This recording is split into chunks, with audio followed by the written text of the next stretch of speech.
At ngayon po naman mga guys, mga farmers, ay magpapakain po tayo ng ating mga alagang mga biik. Ayan po, ang ating pong mga alagang biik ay malalaki na po.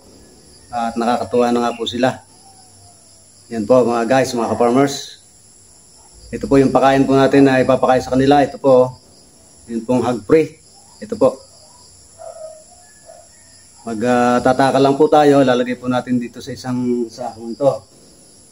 Ayan po.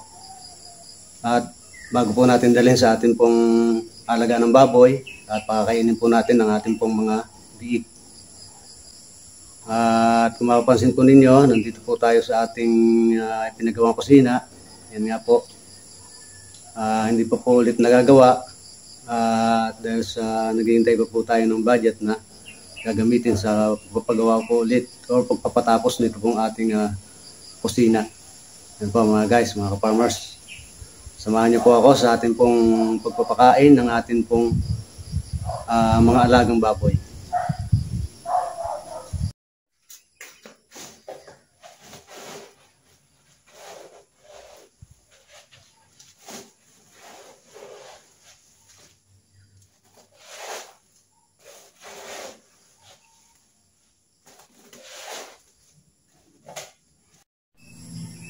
Mga guys, mga ka-farmers, ito nga po pala ang ating hog free starter pellets. Ay ipapakain nga po natin sa ating pong mga biik. At dahil sa sila nga po ay mag-iisang linggong walay na nga po, ay kailangan na po nating pakainin ng hog free starter pellets. At ito nga po pala ay kakainin nila hanggang sa maka-isang buwang walay na po sila. Yan po. Or hanggang sa sila po ay mag 60 days old simula nang ipinanganak. Ito po yung ipapakain natin. Ito nga po ipapakain nga po natin sa ating pong mga biik. Dahil sa sila nga po ay mag-iisang linggong walay na nga po ngayon. Kaya ito na po yung ating ipapakain sa kanila.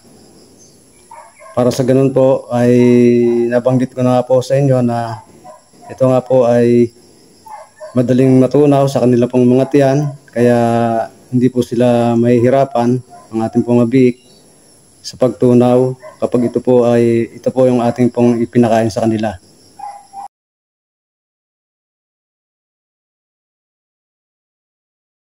Kaya ito po ay magugustuhan po nila nakakainin dahil sa magiging masarap po ito para sa kanila mga guys, mga farmers. At yun nga po, nabanggit ko na rin nga po, ito po ay kakainin nila hanggang sila po ay maka 60 days old. So katapos po noon, pwede na po natin i-transfer sa hog starter pellets. Yun po mga guys, mga ka-farmers. At ito nga po pala ang itsura or ng ating hog free starter pellets. Ito po yung yan po. Ganyan po ang pagka pellets po niya, medyo maliliit.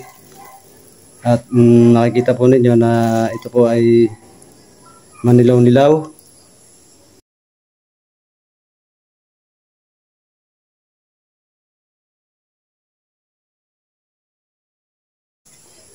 Guys, mga ka-farmers, magpapakain na po tayo ng ating pong mga alagang mga biik. Ito na po, nakapagsali na po tayo rito sa isang sakong maliit. At tayo po ay pupunta na po sa ating mga biik para pakainin na nga po sila. Halika na po mga guys, mga farmers.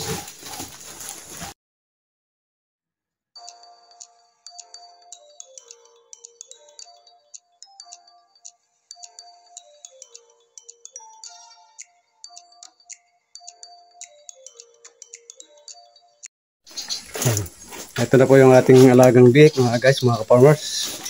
Yan na po sila. Naghihintay na po ng pakain. At papakainin na po natin sila, mga guys, mga farmers. At handa na po sila para kumain ng hog free starter pellets. Ito po. Napakainin lang po natin sila. Paraan po nating pagpapakain ay dry feeding o tuyo lang po. Ito. Napansin po nila, ang sisigla po nila, mga guys, mga farmers. Ito.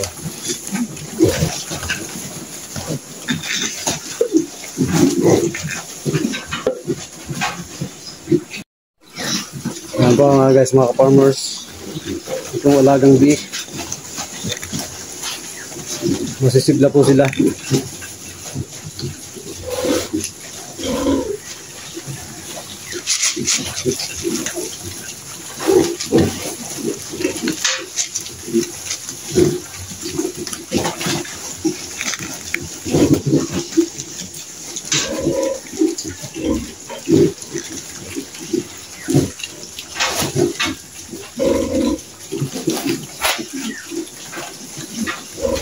Sila po ay pakakainin natin hanggang sa sila ay kumakain at matatansya po natin kung sila po ay busog na.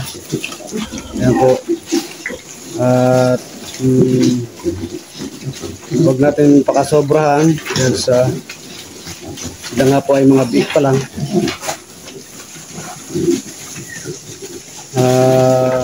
Dahan-dahan lang po tayo sa ating pagpapakain kasi minsan pag sobrang nabusog po sila ay susuka po sila, or yung tamang pagpapakain lang po mga guys, mga guys.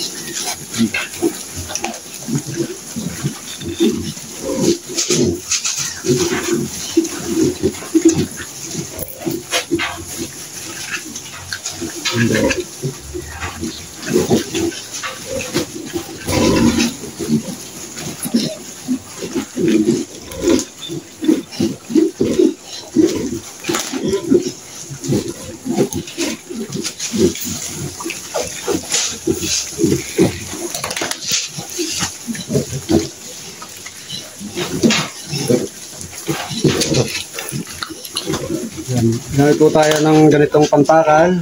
Yan po. Ito yung pinutol na bote po ng soft drinks. O yun pong 1.5 liters. Tuling lang po natin sa gitna. Ito po yung gagamitin po nating pangsalok ng pakain.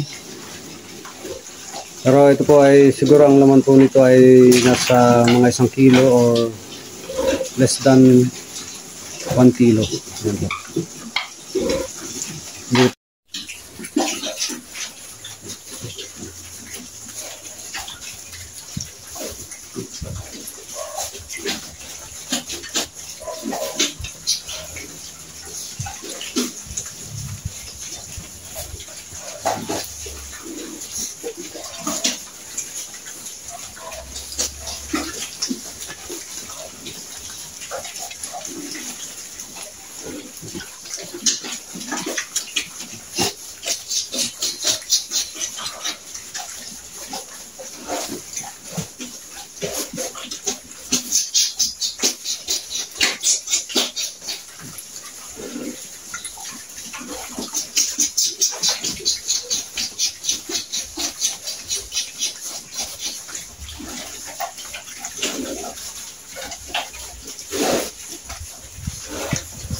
Yan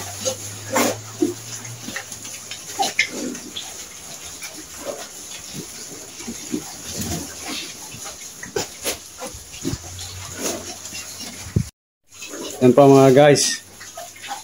Gustong gusto po nila yung hog-free na pakain. Yan po.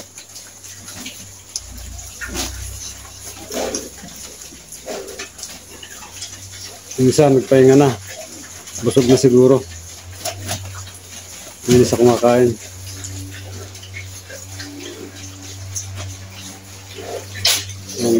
Bibigyan lang po natin sila ng tamang pakain mga guys, mga farmers. Yan, maganda sana, maganda siguro. Maganda po siguro. Binabantayan po natin sila habang kumakain. Para pagka gusto pa po nila, ay bibigyan po natin sila hanggat sila ay kumakain. Yan po, kasi pag busog na po sila, yan naman po ay titigil na po kumain. Yan po.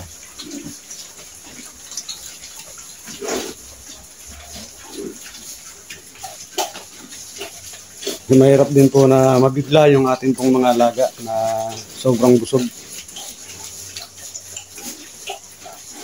Or baka maparami po yung bigay natin, masasayang lang po pagka hindi po nila naubos. Yan po, para doon po sa mga manual po yung pagpapakain at wala po tayong feeder. Yan, para po doon sa mga backyard na nag-aalaga po ng mga biik. Yan, ganito lang po yung gagawin po natin sa kanila. Dahan-dahan lang po. Or kung maaari po ay bantayan po natin sila habang kumakain. Para kung gusto pa po nilang kumain, yan, nabibigyan pa po natin sila ng unti-unti. Hanggang sa masimot po nila yan, bawat butil, kailangan masimot po nila. Para wala pong matitira na pakain. At hindi rin po masasayang yung pakain po natin. Kung halimbawang maraming natira, hindi na po sila kumakain, apak-apakan na lang po nila yan dyan at hindi na po nila kakainin. Yan po. Maganda po sa bawat pagpapakain po natin habang sila po ay nasa ganyang stage, maliliit pa lang po, ay maganda po na nababantayan po natin hanggang sila po ay matapos na makakain. Yan po. At pagkatapos po nilang kumain, bigyan po natin sila ng tubig. Wala pa nga po tayong pig drinker. Nalagyan na lang po natin sila dyan sa labangan o pakainan. Yan. Pagka basa po yung pakain natin, dito po natin ilalagay. Pagka malalaki na po sila. Hanggat ganyang maliliit pa lang po, kailangang tuyo po yung ating bibigyan na pakain. Ano po yung purpose po nun, kung halimbawang may matira or tama lang po na habang maliliit po sila ay dry po muna yung pakain po natin.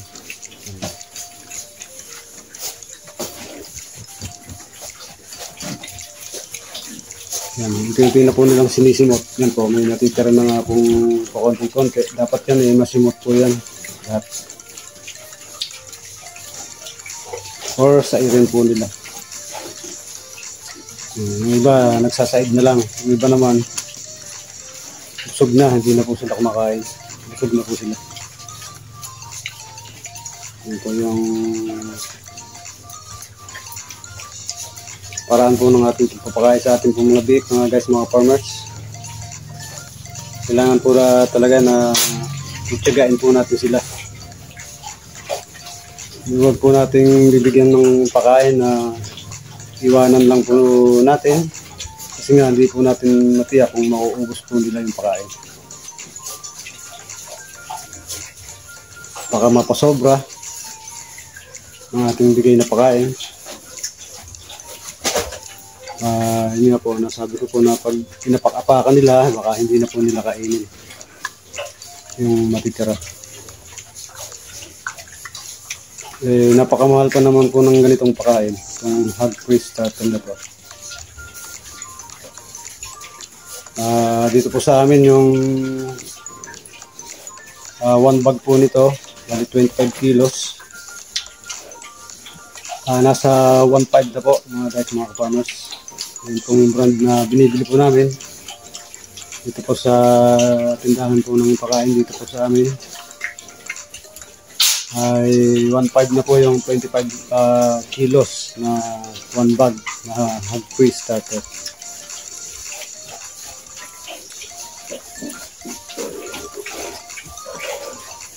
Kaya yun po. Kailangan pagpapakain po natin ay wala pong masasayang. Siguraduhin po natin na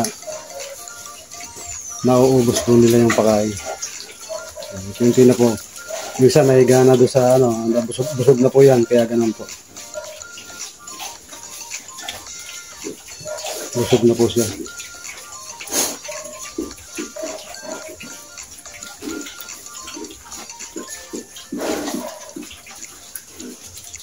Mm.